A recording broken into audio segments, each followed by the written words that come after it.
All right, guys, welcome back to our teaching in the book of Genesis.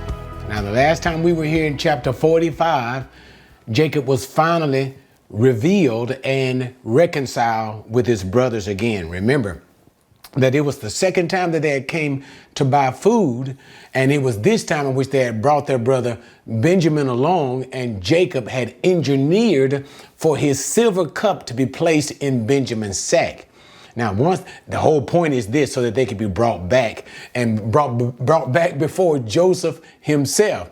And all of this, remember, the whole theme of everything extends from Genesis 42 and 11, in which the brothers had decried unto Joseph. When Joseph accused them of being spies, the brothers said, "We are honest men."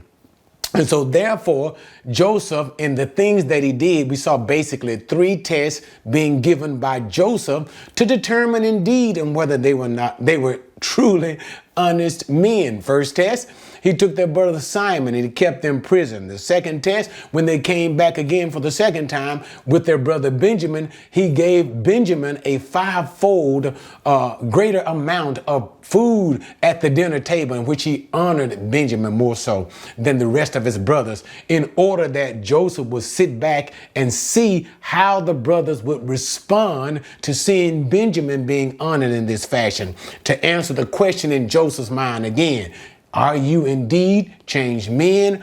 Are you envious of Benjamin, my brother, like you were envious of me? How you hated me, how you hated me because of my dream, how you desired even to kill me, how you put me in this cistern, how you sold me to Ishmaelites as a slave?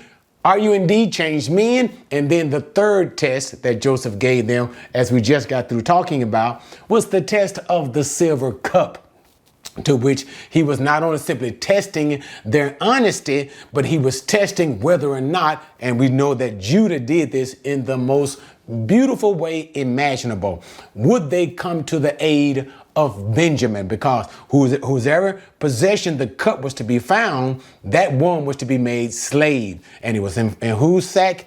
Benjamin's sack. But they understood what would happen to their father Jacob if anything happened to Benjamin. Remember Jacob's favorite wife was Rachel, so therefore his favorite son, Joseph, but Jacob did not know he was alive quite yet. And also it leaves Benjamin, who would be like the replacement favorite son, if you let me say it that way. But so what did Judah do? Judah began to beg and plead Joseph for the life not only of Benjamin, but also for the lives of his other brothers, and also because of the emotional state it would leave his father Jacob in. Remember, the whole point is, if anything should happen to Benjamin, Jacob would go to his grave in sorrow. This was a beautiful thing. And what happened? Joseph could no longer contain himself, and finally he revealed to his brothers that indeed he was Joseph, he was still alive. And so he inquired about the welfare of his father, the welfare of their families, and simply told them, don't be angry about what you have done. Don't be angry with yourselves. He showed magnanimity that God had engineered this whole situation using your wrongful anger and resentment of me, the jealousy, using how you mistreated me, your maltreatment of me, using all of these things to engineer, to send me into the land of Egypt, into the land of Goshen. Why? So that I may provide for your families. The famine has come, and there are 5 years yet of the famine that is still to come. But nevertheless, don't be angry with yourself. So Joseph displayed great grace towards his brothers, great forgiveness towards his brothers. And that is a remarkable thing, how Joseph forgave his brothers for how they mistreated him. Bottom line, so don't be angry with yourselves. Joseph understood how God was working in his life, how God was working in this event behind the scene.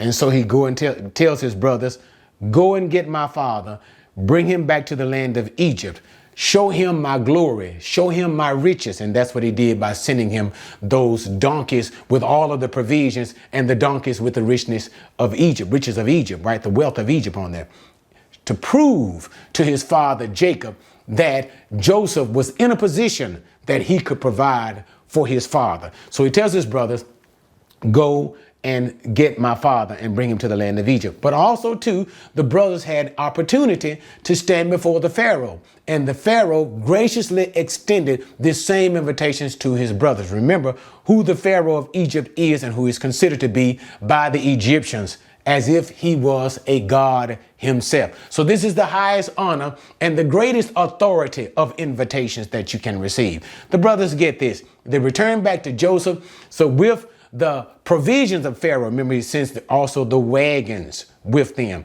so that they can carry their little ones, the children and their wives and their father Jacob, who the trip would be hard on them, as well as glory of the land of Egypt, glory from the land of Egypt. So they come back to Joseph. Joseph sends them home.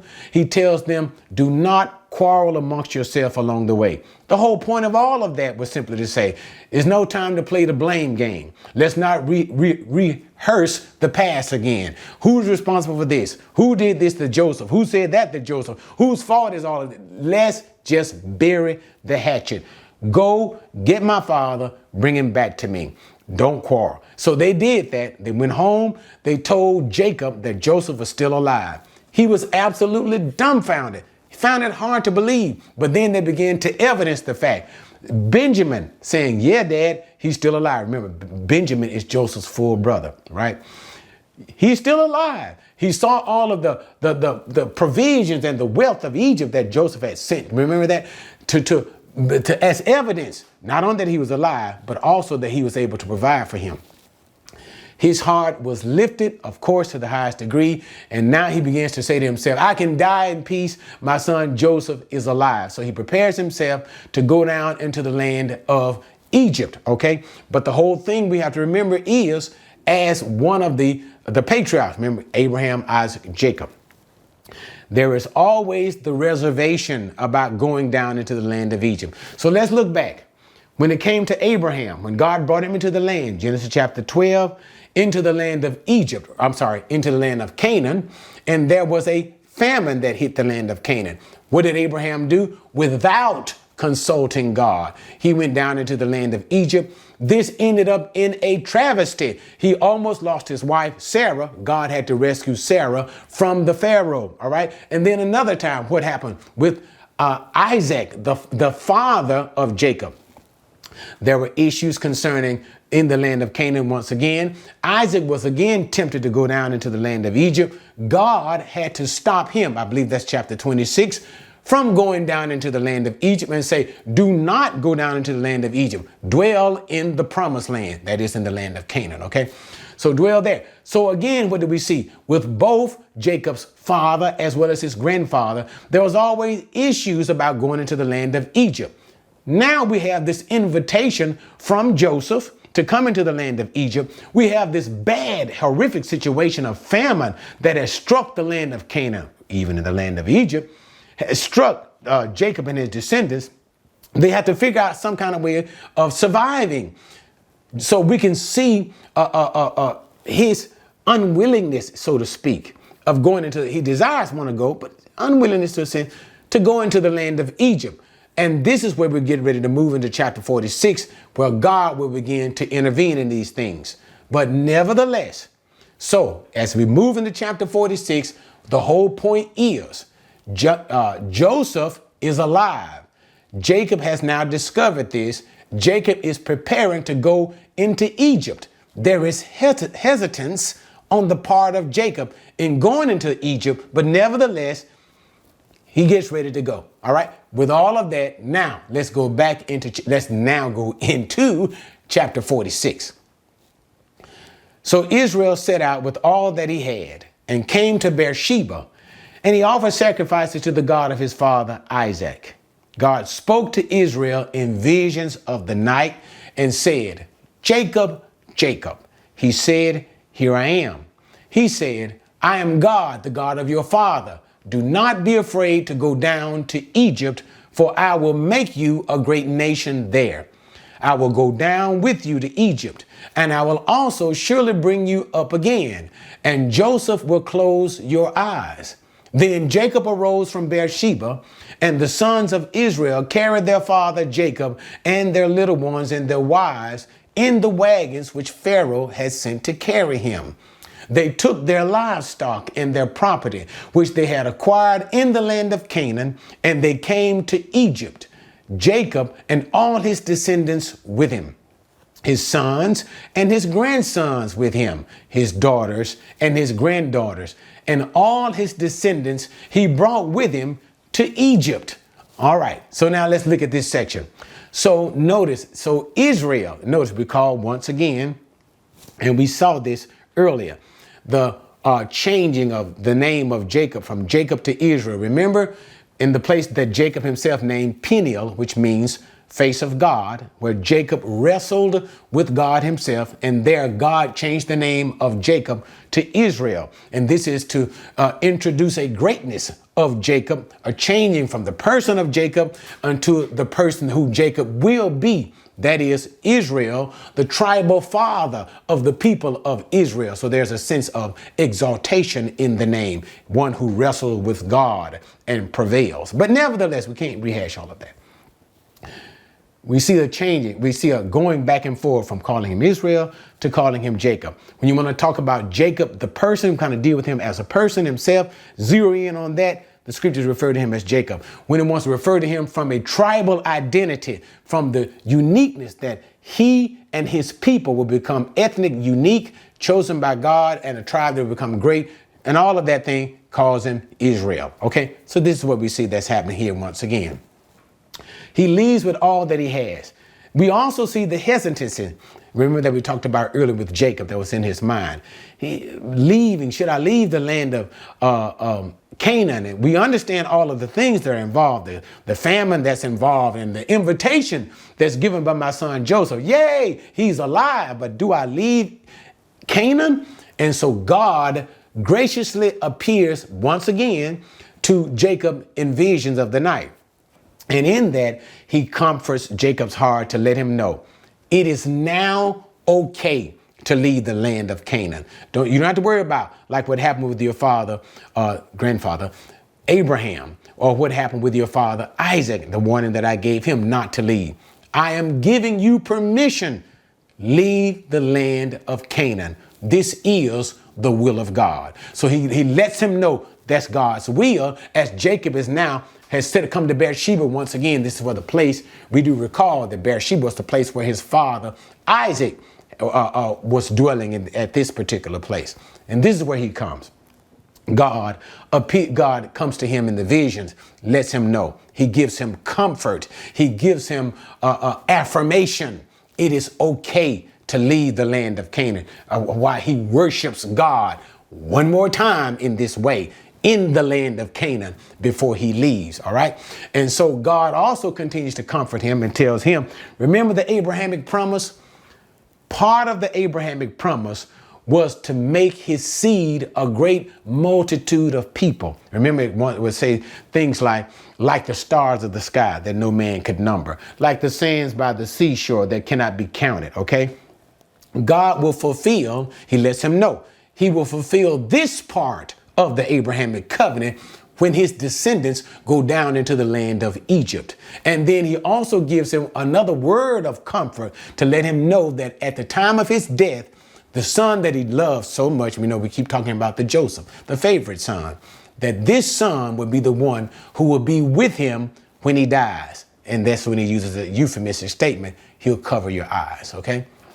And so therefore he lets him know, not only this, when you go down into Egypt, God says unto him in a similar way that he says, I believe it's in chapter 28, when Jacob himself was leaving the land of Canaan, fleeing from his brother Esau, going to Padan Aram, the household of Laban, his mother's brother, when he was leaving the land of Canaan. Remember what God said to him in the dream when the ascending of the angels, ascending or descending, God said to him and made the promise, I will be with you and I'm going to bring you back to this land. He makes a similar promise to Jacob once again. And he says, I will go down into Egypt and I will be there with you. And guess what? Jacob, I will bring you back to this land. And God keeps this promise of bringing Jacob back to the land of Canaan when Jacob himself is buried in the cave of Machpelah, which was purchased by his grandfather Abraham as a burial place for his grandmother Sarah, to where Abraham himself was also buried. Isaac and Rebekah was also buried. And we also know that Jacob himself would be buried along with his wife Leah in the cave of Macphail. He will be brought back into the land of Canaan. God will keep the promise that he made to Jacob. Okay. But anyway, so receiving this vision of revelation from God, of course, Jacob is enlightened. His heart is lifted. And he is okay about leaving the land of Canaan. So he gathers his son, his families, and all that they had acquired in the land of Canaan. And they happily go down into Egypt, where Jacob is fully expecting to see his son Joseph alive once again. The same Joseph whom he has not seen in over 20 years. This Joseph whom he thought was dead. So he prepares everything to go down to see his son Joseph. All right. So now let's get into the next section. So let me give you sort of a warning. The next section deals with the family, the tribal family of Joseph, who go down into the land of Egypt. So it basically is genealogy. Those from Jacob's family who go down to constitute all of Jacob's people, the tribe of Jacob, the tribe of Israel in the land of Egypt. And because of this genealogy sense, there's no need of a lot of commentary except for in a couple of spots. And I'm going to try to keep the commentary brief because we've dealt with those things a great deal so far in the teaching in the book of Genesis. But basically, genealogies from the family of Jacob who go down into the land of Egypt. So not a lot of commentary needed except in a couple of points. And along the way, in that commentary of the genealogy, I'll make those points. So it shouldn't take me long to deal with that. And for the most part, we'll just simply read the text and give you the names of the descendants of Jacob, his sons, and their sons who went down into the land of Egypt. Okay? So now let's start at verse number 8. Now these are the names of the sons of Israel, Jacob and his sons who went to Egypt. Reuben, Jacob's firstborn, the sons of Reuben, Hanok, Palu, and Hezron, and Carmi. The sons of Simon, Jemuel, Jamin, Ohad, and Jachin, and Zohar, and Shaul, the son of a Canaanite woman. Now, normally I wouldn't stop there, but it is needful that I should do. So as we're moving on, and it's basically dealing with the sons of Jacob in order, okay, but we'll talk more about that specifically. It talks about the sons of Reuben and Reuben's son that went down with him into the land of Canaan. But specifically where I want to stop at as we start to deal with Simon and names his son. But notice it says that the sons of Simon were by a Canaanite woman. Here's where you have to hit the brakes once again. Remember, the reason why they are God has engineered the famine, driving Jacob and his family into the land of Egypt in the first place. We all come from, again, I believe it's Genesis chapter 34, Dinah and her bright idea, fooling around with the Canaanites. She went to see the daughters of the city, and remember that being the threat, and we can't rehearse all of that. You got to look at the teaching that I did on chapter 34. But the threat of Jacob's family assimilating with the Canaanites. Remember the whole point of marrying the Canaanites, God having to deliver them from that event. Once again, what happened? Judah, chapter 38. Judah has the bright idea. He goes and he departs from his brothers, marries a Canaanite woman, has children from these Canaanite women. The first two sons learn the ways of the Canaanites, learn the ways of their Canaanite mother. That's what you have to see. Learn the ways of their Canaanite mother, who is a Canaanite, a worshiper of idols, immoral and all of that. They become so wicked that God himself kills Judah's two sons, the first two. Okay, Judah himself becomes corrupted, learning the ways of the Canaanites. What happened? Okay, we can't rehash all of that. You have to go and look at the video on 38 if you want all of the information. But his own daughter-in-law, who was supposed to be married to his own son, he was supposed to give his third son, Shelah, once he became of age. But Judah didn't want to give her to be married. He was afraid to give her and wondering that God might kill him too. But nevertheless, his daughter-in-law, Tamar, plays the harlot. She disguised herself as a harlot. That is, a temple prostitute. A prostitute to the idol gods of the Canaanites. She disguised herself that. Judah believes that she is such a prostitute. He goes and sleep with her. How much you want for me to sleep with you? How much you give, or whatever the lingo that you do give to a prostitute in order, because that's what he thought she was, a temple prostitute. Ends up getting her pregnant, having children by her. But the point that is so important to see is, not only did Judah marry the Canaanite woman, you see that? His sons did not learn the ways of Judah's people. They learned the ways of the Canaanites. Not only Judah himself begins to act as if he is a Canaanite. You see it now? God has to get the people of Jacob out of there, out of the land of Canaan. He has to bring them. See, this is justification for why God is doing. Why did God choose Joseph? Why did God use Joseph? Use Joseph, sending him down into the land of Egypt. Use the famine, because God controls the weather. God controls crop growth.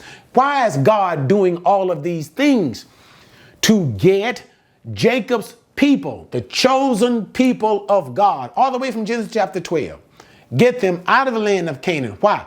There is a constant, consistent threat. You see here, Simon has married a Canaanite woman. And you know what happened with the mess of Judah marrying the Canaanite woman. Constant threat. You lose your ethnic identity. They would lose that, Jacob's descendants. In losing their ethnic identity, remember, God had chosen them specifically from Genesis chapter 12. Keep and bear the knowledge of God. For what purpose? So that all the families of the earth would be blessed. The Gentiles would come into the knowledge of God. He chose Jacob's descendants to bear the knowledge of God, maintain the worship of God, propagate, to spread this knowledge of God with the rest of the people, the Gentiles. But if they keep marrying these Gentile women, as we see they're doing, intermarrying, what happens? There's the threat of idolatry. We saw that with the Shechemites. We saw that with what? We saw that with Judah. Big time we saw that with Judah. And in this threat of intermarriage, they would lose their ethnic identity, therefore losing their purpose to which God had called them. And therefore it would be dissoluted. And that's the whole point. Justification. Why God must send them into Egypt, into a place where they will be set apart, namely Goshen, set apart from the Egyptians, set apart from the Canaanites. Okay, so that's one of the big things that we see here in the genealogy, starting with Simon. All right, so with all of that, now let's just simply continue with the genealogy. Verse number 11. The sons of Levi, Gershon, Kohath, Merari. Sons of Judah, Onan, and Shelah. And remember, the Onan, and Shelah, these are the sons of Judah that he had by the Canaanite woman. That all of that stuff that I just got through telling you guys, proof positive why God had to get them out. Judah marrying the Canaanites. But here's that list. Onan and Shelah, Perez and Zerah. And remember, Perez and Zerah were the sons of Judah by Tamar when he thought she was a prostitute. How awful that is, right? But nevertheless, proof again, got to get them out of there. But and Onan, as we told you earlier, died in the land of Canaan. And the sons of Perez were Hezron and Hamul. The sons of Issachar, Tola, Puvah, and Eob and Shimron. The sons of Zebulun, Sered, Elon, and Jaleel. These are the sons of Leah, whom she bore to Jacob in Padan Aram, with his daughter Dinah. All his sons and his daughters numbered 33. So now it gives us the first group of people. 33. These are, remember, Jacob married two wives. Leah, his first wife, Rachel, his second wife. his intent was to marry Rachel. But remember, his father-in-law, Laban, tricked him and he gave him Leah. And then after 1 week later, he gave him the daughter that he wanted, that is the woman that Jacob wanted to marry originally, Rachel, as a wife. So these were his two primary wives, Leah and Rachel. So with respect to Leah, his first wife, it just simply gives us the genealogy of children that descended from her. Leah gave Jacob in all 6 sons, and the sons from those 6 sons, including Dinah, and it spells her out specifically because we know it spelled her out earlier, chapter 34, the Dinah incident, as well as other daughters. Okay, see that? So his sons that came through Leah and her sons who were going into Egypt in all numbered 33. Leah, the first principal wife. And that's what we see in this group. All right. So now let's continue on. So where are we now? We are in verse number 16. The sons of Gad, Ziphion, Haggai, Shuni, Esbon, Eri, Arodi, Arela. The sons of Asher, Imnah, Ishva, Ishvi, Beriah, and their sister Sirah. And the sons of Beriah, Heba, and Malchiel. These are the sons of Zilpah, whom Laban gave to his daughter Leah, and she bore to Jacob these 16 persons. So now this section deals with the children from the handmaiden of Zilpah, of Leah, who is Zilpah. We remember when Leah was married to Jacob, her father Laban gave her a wedding gift. And the wedding gift that he gave to his daughter Leah was a woman, a handmaiden. Her name was Zilpah. Okay, so this was his gift to his daughter. Now, in time, the two married wives of Jacob, we remember Leah and Rachel, they got into having a baby contest, both trying to win the affections of Jacob by producing children for him. When they saw that they themselves were not bearing at some point in time children, what they did was they gave their handmaiden to Jacob as a concubine so that Jacob could have children by these handmaidens on behalf of the principal wives. Okay. And so in keeping things in order, Leah being the first principal wife of Jacob, right? Now we deal with her handmaiden, concubine to Jacob, who gives children to Jacob. You see it now? So the order from the first wife, and now we're dealing with the first wife and her concubine, Zilpah. And all he talks about is the children that come from Zilpah, who is the handmaiden of Leah. So her children are all numbered to be, what is the number? 16. So now she gives 16 children. Leah, 33, her handmaiden Zilpah, 16. All right. So now with that, now let's continue. The sons of Jacob's wife, Rachel, Joseph, and Benjamin. And so now here we're dealing with Rachel. And this is the second wife of Joseph. Remember, as I just told you earlier, Jacob had 2 wives, Leah the first, and now Rachel. And so now he begins to talk about the sons that his principal wife, Rachel, the wife that he favored, gave unto him, Joseph and Benjamin here. And we take notation special that it calls Rachel here his wife. Interesting enough, Leah is also his wife, a principal wife. Rachel, identical, same as Rachel is a principal wife. But it doesn't call Leah a wife. It calls Rachel a wife. And what it's doing is the scripture is maintaining the idea as from Jacob. Rachel was his preferred wife. That was the one that he really loved. That was the one that he really wanted. And so therefore here it calls Rachel Jacob's wife. Now to Joseph in the land of Egypt were born Manasseh and Ephraim, whom Asenath, the daughter of Potiphera, priest of On, bore to him. The sons of Benjamin, Bilhah and Becher, and Ashbel, Gera, and Naaman, Ehi and Rosh, Mupim and Hupim, and Ard.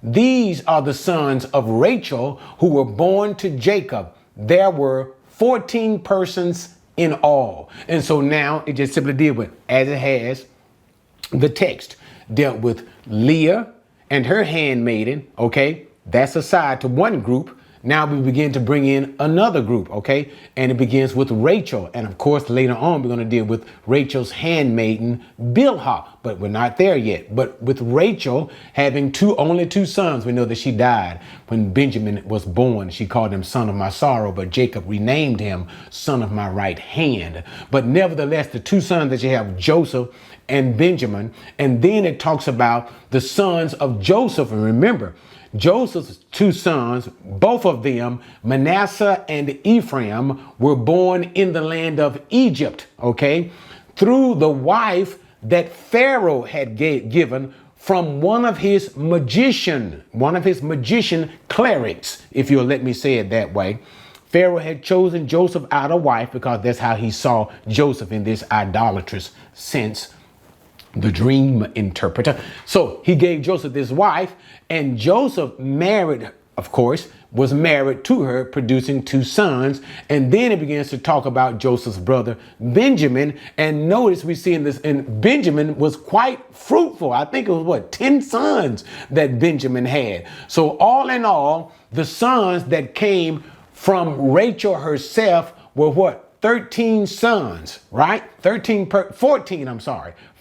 persons in all. Now let's move on to Rachel's maidservant. So let me just get this out the way since I'm on it now. Remember, in the same way that Laban had given a gift to Leah for her marriage, Rachel, also as the daughter of Laban, he gave a present, a marital gift to his son Rachel as a gift in marriage, okay? And he gave, like he did for Leah, a maidservant. This maidservant's name was Bilhah. And once again, the reason why Bilhah becomes important is the same reason why Zilpah became important.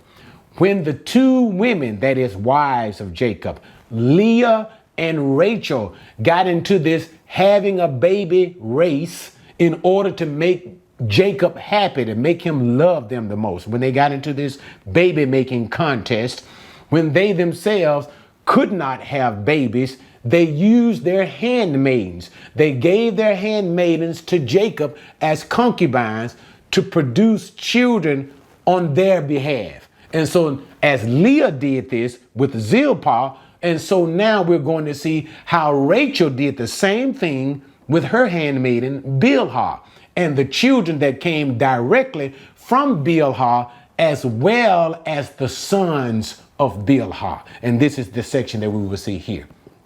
Okay, so where are we now? 25.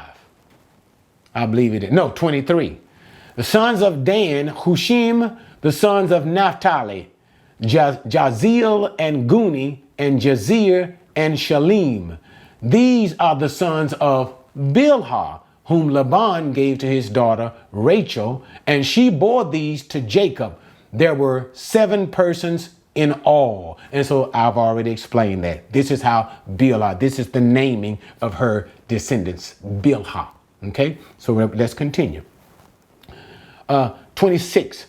All the persons belonging to Jacob who came to Egypt, his direct descendants, not including the wives of Jacob's sons, were 66 persons in all.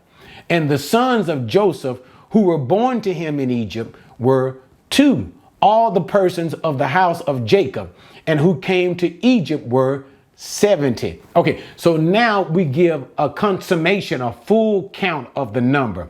And it simply says, all the sons that were born directly from Jacob, his direct lineage, not counting his wives, okay, were 66 persons in all. But then when you include the persons that are in Egypt, that is, remember, who were in Egypt, Joseph, as well as 2 sons, Manasseh and Ephraim, and include the person of Jacob himself, we come to a total number of 70. And this is the number that we see in Genesis. This is the number that we see, I think it's in Exodus chapter 1. And I think once again, this number is reiterated in Deuteronomy when Moses speaks to the new nation of Israel. And I don't want to get into all those details quite yet. But that new nation of Israel, how God had brought 70 persons from the land of Egypt, and now they are this great number in the time of Moses now, way into the future, that they will become in the future. But the point is, 70 persons in the land of Egypt. Now, we understand that according to Acts chapter 7, and we don't want to get a lot into that, when Stephen was speaking to those priests who were railing against him, and he was talking about Moses, and he was rehearsing the history of Israel, and Stephen used the number 75 persons. Now, all I'm going to simply say in that is this.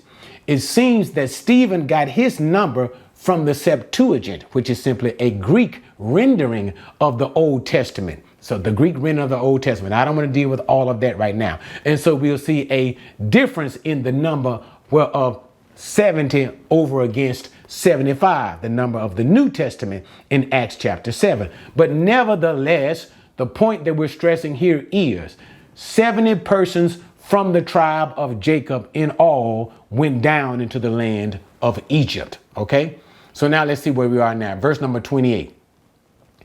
Now he sent, that is Jacob, Judah before him to Joseph, to point out the way before him to Goshen.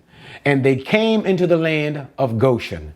Joseph prepared his chariot and went up to Goshen to meet his father Israel. As soon as he appeared before him, he fell on his neck and he wept on his neck a long time. Then Israel said to Joseph, now let me die, since I have seen your face, that you, my son, are still alive. Joseph said to his brothers and to his father's household, I will go up and tell Pharaoh, and I will say to him, my brothers and my father's household who were in the land of Canaan have come to me, and the men are shepherds, for they have been keepers of livestock, and they have brought their flocks and their herds and all that they have. When Pharaoh calls you and says, what is your occupation? You shall say, your servants have been keepers of livestock from our youth, even until now, both we and our fathers, that you may live in the land of Goshen, for every shepherd is loathsome to the Egyptians. Okay, so now they are in the land of Egypt, all right? And they're getting ready to enter. And so what? He doesn't know exactly where to go. And so now Jacob sends Judah to plot out the way. He sends them to Joseph so that he can get the directions to go into the land of Goshen. What is important to see here is how Jacob chooses Judah. Remember, and I don't want to, okay, I keep saying that over and over again, don't I, guys? Rehash it. Judah is not the firstborn son, but Judah is acting, the sons who are with Jacob. Judah is acting as the lead son with Jacob, but truly Jacob has the right, Joseph has the right of the firstborn son. This was supplied through the dream of Joseph. Remember the dream that everybody would bow down to him. Remember that? And even Jacob acknowledged this thing in giving Joseph the coat of many colors, reasons why his brothers hated him in the first place. Given to Joseph. But Joseph is not with Jacob. Jacob only has these 10 sons with him. And out of those 10, Jacob chooses Judah to take the lead. Why? Remember again, his eldest son, Reuben, did a very dishonorable thing. He slept with Jacob's concubine. Remember that? And in that act, what happened? Jacob refused to allow Reuben to have the preeminence of leading the family as the firstborn son. You remember that? And so remember, it was even Reuben who wanted to bring Joseph back out of the system. We can't rehash it all. When they put him into the cistern, Joseph had went to visit his brothers.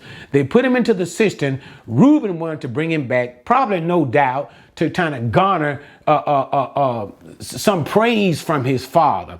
And remember at the same time too, when the brothers thought they didn't know who Joseph was, when they went down into Egypt to buy food from Joseph, Joseph speaking through an interpreter, they didn't know who Joseph was, but nevertheless, Joseph kept Simon, and Joseph had said that if you don't bring your brother Benjamin back, remember all of that. And then when they came back home, Reuben again trying to assert himself as no doubt some sense of dominance or head of the family. Reuben said, on the lives of my two sons, send Benjamin back with me. But still, what happened? Jacob refused this offer of Reuben. Remember that? So everything that Reuben was trying to do to assert himself in some sense of dominance or preeminence, it was rejected by Jacob. But all of a sudden, what happens? Judah shows up when they finally have to go back into the land for the second time. Said, we can't buy bread from this man unless we bring back Benjamin. And what happens? Judah convinces his father Jacob to give Benjamin into his care. And so what does Jacob do? He submits Benjamin to the care of Jacob. All I'm trying to say is we can see how Jacob is trusting Judah, not as the head of the family as a whole right now. Okay, Joseph, that's for Joseph. But in the absence of Joseph, Judah takes this position. And we'll find out later on in the prophecy that Jacob will give concerning his son, even though Joseph right now is the head of the family and has the preeminence, Jacob himself will prophesy. I believe that's in chapter 49. I'm ahead of my time, but let me just simply tell you guys how Jacob himself will prophesy how that this rod, this scepter of power will come from Judah sometimes in the future. In other words, sometime in the future, Joseph's glory and exaltation will be eclipsed by the tribe of Judah. How do we know that? Because David comes from the tribe of Judah. David, whose great son will be Jesus himself. Jesus descending from the tribe of Judah. So all of this kind of washes in that vein of things. Okay. I went way too far in explanation of that. I was very much premature, but I hope you guys understood why I did that. But nevertheless, so Jacob chooses Judah. Go talk to your brother Joseph, find out where we're supposed to be going to where this Goshen is. Judah comes back, leads the family into Goshen.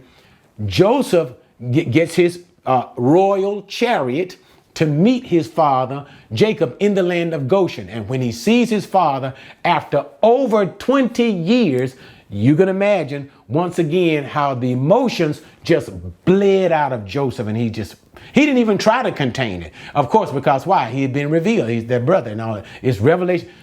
So he just poured out the sorrow of missing his father on his soul. And the Bible said he wept for a very long time on Jacob. And his father Jacob said, okay, all right, I can die in peace now that I've seen your face, my son. Because remember, the thought in Jacob was that he is an old man and soon he would die. But still, he would live for some time later on before he would die. So God would be so gracious to Jacob to allow him to have some time alive with his son Joseph. Okay, so as Joseph goes down to meet him, so he says, okay, now you guys, he prepares them to meet the Pharaoh of Egypt. And we got to remember, he does not want to offend the Egyptian. So he tells them, when you meet Pharaoh, tell him that you are keepers of sheep. That's your job and your occupations. So that when he questions you, he'll understand that's your occupation.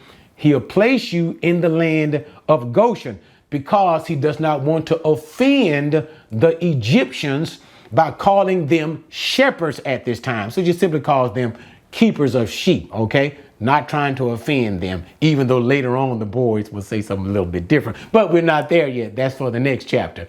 And so he tells them to do that. So when you go down unto the Pharaoh, tell him these things when he inquires of your occupations. Why? He says simply because you have to be careful. And this is the engineering of all of these things. Shepherds and the Egyptians find certain occupation as well as these Semites, in a sense, these in what they are doing, their occupation of job, to be nauseating unto the Egyptian. And so therefore, remember how it was when Joseph ate with his brothers, how that even though Joseph was over the Egyptians, remember he was only under Pharaoh, still the Egyptians did not eat with Joseph. They would make a distinction. So this same distinction would be made between the Egyptian people as well as these Jews, okay, by sending them away from the Egyptians into the land of Goshen, which would be a fertile place, not far from where Joseph would administer, not far from the Nile, but it was a fertile crest, not far from the Nile and not far from Joseph's administration. But the point is, they would be away from the Egyptians. The Egyptians considered this to be nauseating, an abomination to them. But the point is, this is what I'm stressing since we're at the end of the chapter. The wisdom of God in knowing, in keeping, devising their separation from the Egyptians. So what is God doing? By bringing them into the land of Goshen, he is separating them. Once again, we've hashed it 1,000 times. He's separating them from the Canaanites. Not only is he separating them from the Canaanites, he is also separating them from these Egyptians. Why? So that the people of Jacob, the descendants of Abraham, Isaac, and Jacob, can grow and multiply, maintain their ethnic distinctiveness. Remember, not be married to the Canaanites. And of course, since they're being considered obnoxious by the Egyptians, they won't be married to the Egyptians either. Maintains their what? Their ethnic distinctiveness. And also in maintaining that, not intermarrying with these Gentiles, whether they're Canaanites or Egyptians, they won't get involved and brought into their idolatrous worship. Therefore, being able to maintain suitability for the purpose to which God has chosen them for in the first place. That is, to maintain the knowledge of God and to share this knowledge of God with the Gentile world. Or as God simply said to Abraham, and in you, that is in your seed, shall all of the families of the earth, the Gentiles, be blessed. Be blessed how? In the knowledge of the true God. All right, guys, thanks for joining me with that. We now have seen Jacob has now come down peacefully into the land of Goshen, into Egypt. He has now been reunited with his son. After over 20 years, he is happy, things are well, and the next time that we come here and we start moving to chapter 47, we are going to see how that the children of Israel are now going to be settled into the land of Goshen as they speak to the Pharaoh. All right, guys, thanks for joining me. See you next time.